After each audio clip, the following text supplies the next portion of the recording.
నమస్తే, welcome to Vijay Kranti voice of Telangana. నేను మణి.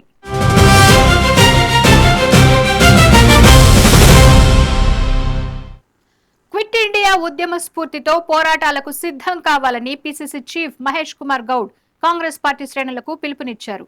అయితే కాంగ్రెస్ ఇక్కడ అధికారంలోనే ఉంది కదా, పోరాటాలెవరిపై, దేనికోసం అన్న వివరాలను ఈ వీడియోలో చూద్దాం. ప్రజాస్వామ్యాన్ని పరిరక్షిద్దాం. క్విట్ ఇండియా ఉద్యమ స్ఫూర్తితో పోరాటానికి సిద్ధం కండి. పార్టీ శ్రేణులకు టీపీసీసీ చీఫ్ మహేష్ కుమార్ గౌడ్ పిలుపు. గాంధీ భవన్ లో ఘనంగా క్విట్ ఇండియా దినోత్సవం. మంత్రులు దుద్దిల్ల శ్రీధర్ బాబు, పొన్నం ప్రభాకర్, కొండా సురేఖ, వాకిటి శ్రీహరి, అజారుద్దీన్ హాజరు.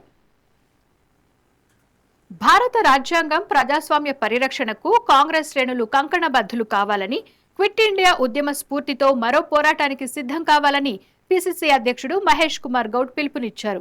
టీపీసీసీ సేవాదళ్ చైర్మన్ మిద్దెల జితేందర్ ఆధ్వర్యంలో గాంధీ భవన్ లో క్విట్ ఇండియా దినోత్సవం ఘనంగా నిర్వహించారు.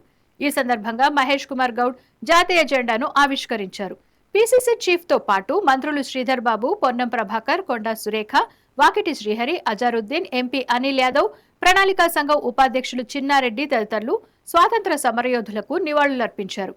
ఈ సందర్భంగా మహేష్ కుమార్ గౌడ్ మాట్లాడుతూ 1942 ఆగస్టు 8న మహాత్మా గాంధీ ఇచ్చిన డూ ఆర్ డై పిలుపు దేశ స్వాతంత్ర ఉద్యమంలో చారిత్రాత్మక మలుపుగా నిలిచిందన్నారు.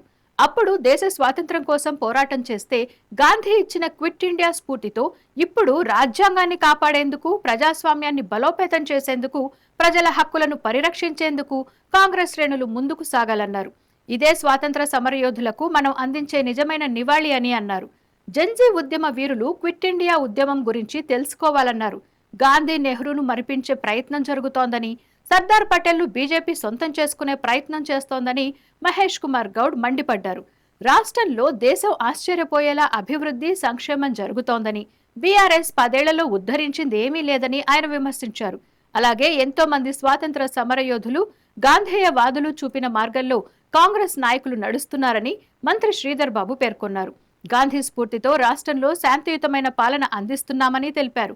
ప్రజా వ్యతిరేక, మతతత్వ విధానాలు అవలంబిస్తున్న బీజేపీపై కాంగ్రెస్ అగ్రనేత రాహుల్ గాంధీ నిరంతరం పోరాటం సాగిస్తున్నారని పేర్కొన్నారు. శాంతి మార్గంలో ఏదైనా సాధించవచ్చని, మరోసారి జెన్జీ ఉద్యమం ద్వారా నిరూపితమైందని మంత్రి పేర్కొన్నారు. గాంధీ కన్న కలలు సాకారం కావాలంటే విద్యార్థులు తమ పోరాటాలను పటిష్టం చేయాలని సూచించారు. డూ ఆర్ డై నినాదంతో బ్రిటిష్ వారిపై గొప్ప ఉద్యమాన్ని ప్రారంభించిన మహనీయుడు మహాత్మా గాంధీ అని అన్నారు. ఈ వీడియో మీకు నచ్చినట్లయితే లైక్ చేసి ఈ సమాచారాన్ని ఇతరులకు షేర్ చేయండి. ఈ వీడియోపై మీ అభిప్రాయం కామెంట్ రూపంలో తెలియజేయండి. ఇలాంటి మరిన్ని వీడియోల కోసం మా విజయక్రాంతి ఛానల్ ని సబ్స్క్రైబ్ చేసుకోండి.